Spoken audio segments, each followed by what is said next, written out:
Can you recall the type of job here at the shop that you liked doing most? Me? Yeah. You did a huge amount of work for the Eaton Park Restaurant Company. Right, right. I mean, I did that, the Promeni Brothers. I used to do the Promeni. I did Promeni Brothers for years. What type of job I did used you to like? like the schools. I tell you, those are big jobs. You know, I used to do all the cafeteria in schools. Uh-huh. Yeah. And you liked it because it was a big They job? were a big job, but I mean, you know, a lot of people couldn't do it, and it made me feel good because I could do the job, see, you know? What's an example of the type of job you didn't like?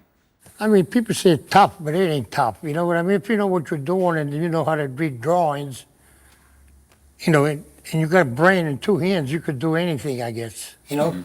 You have to like what you do, George. Do you think particularly for this type of work or for anything? For anything, you have to like what you do. And if you don't like it, get out of it because you're never going to be any good. I don't think so, but, you know.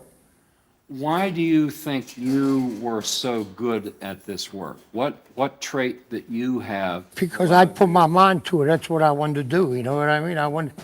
See, you get a sheet metal shop. You go down there, you get duct work that goes above it. Nobody sees this stuff. Everybody sees this stuff. You know what I mean? People in the restaurants, schools, kids, and people, they all see this stuff. So the end product, once it is installed, the customer could see it and Sure. the public could see And it. the kids go to school there. They see it every day.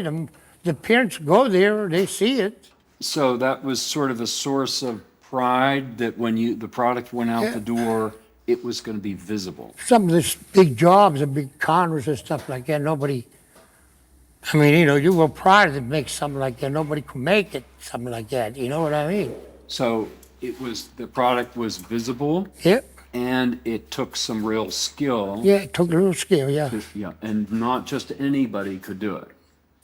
No, not that I know. Yeah. Do you think stainless? Normally, in the union, they got 5 years of apprenticeship, 5 years. You know, you ain't doing nothing for 5 years. That's all you go learn. In certain ways, is stainless work more exacting than non-stainless sheet metal or aluminum, what have you? I think of it as Stainless more is just tough. exacting. It's a tough thing to work with. You go weld it, heat it up, it blows up. You know, if you don't know what you're doing. And what else? I mean, it's hard. It's hard to cut. I mean, you know, people don't like it. They don't want to mess around with that shit. I don't. What about the Syria Moss job? Well, I did serial moss. I mean, all the duct work going up, no scaffold, no nothing. I mean, just keep on going up with a rope. I made all the hoods, you know, inside there. There was a feeding duct that went vertically? Yeah, they had it welded all up. So they can't. On site, you couldn't deliver it. They couldn't deliver in one piece. 10-foot pieces, that's it, So you deliver 10-foot pieces and weld them on site? on site. You told a funny story of an affluent man brought a DeLorean, which is the only mainstream, at least, stainless steel Yeah. automobile. What did he want you to do with the car? Buff it out, to finish it, made it look shiny because if you remember, they were dull stainless, you know that. Were you in the business of polishing cars? No, but I did it anyway for the guy. Yeah. How long did you work on the car? Maybe 3 days. And so the car was brought into this Oh, yeah, it was, shop it where was we are parked right right now? where our dumpster is. Yeah. And when you released the car, what happened? He said the cops were chasing because they said it was blind people.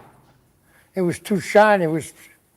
So he bring it back. We had to make it dull a little bit again.